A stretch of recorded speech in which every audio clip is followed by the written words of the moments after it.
বাড়িতে ছিলাম। সে দেখে তার সামনে তার মামা দাঁড়িয়ে আছে, তার মামার হাতে সেই চকচকে দা। রতন সব বুঝতে পারে।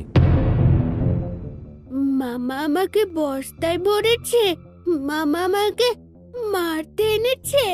রতন প্রাণপণে চেষ্টা করে উঠে দাঁড়ানোর। সে অনেক কষ্টে উঠে দাঁড়ায়, কিন্তু ওষুধের ঘোরে তার পা টলছে। ইস, উফ, বস্তাটা কোথায় গেল? আরে, শয়তানটা জেগে গেছে। দাঁড়া, আজ তোকে জমও বাঁচাতে পারবে না। মা, বাঁচাও, মাগো। চেঁচা, যত খুশি চেঁচা। এই শ্মশানে তোর মরা কান্না শোনার কেউ নেই।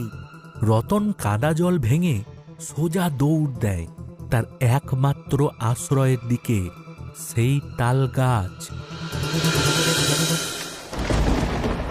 শ্মশানের সেই তাল গাছ তলা। রতন কোনো ক্রমে গাছের গোড়ায় এসে পৌঁছয়। সে ধর করে কাঁপছে। মা, দরজা খোলো, আমাকে ভেতরে নাও, মামা আমাকে মেরে ফেলবে। হরিপদ সেখানে এসে পৌঁছয়, চোখে খুনের নেশা।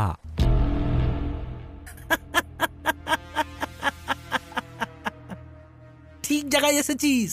তোর মায়ের কাছেই তোকে পাঠাবো আজ। এই গাছের নিচেই তো তোকে বলি দেব। মামা, আমাকে মেরো না, আমি জমি চাই না, কিচ্ছু চাই না, আমি গ্রাম ছেড়ে চলে যাব।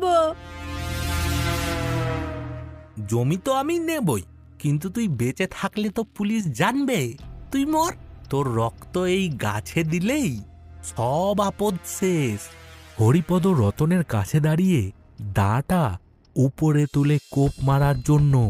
রতন চোখ বন্ধ করে ফেলে।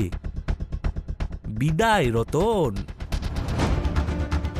ঠিক সেই মুহূর্তে আকাশ চিরে একটা তীব্র বাজ পড়ে গাছের ঠিক মগ ডালে। কান ফাটানো শব্দ। হরিপদর চোখ ধাঁধিয়ে যায়।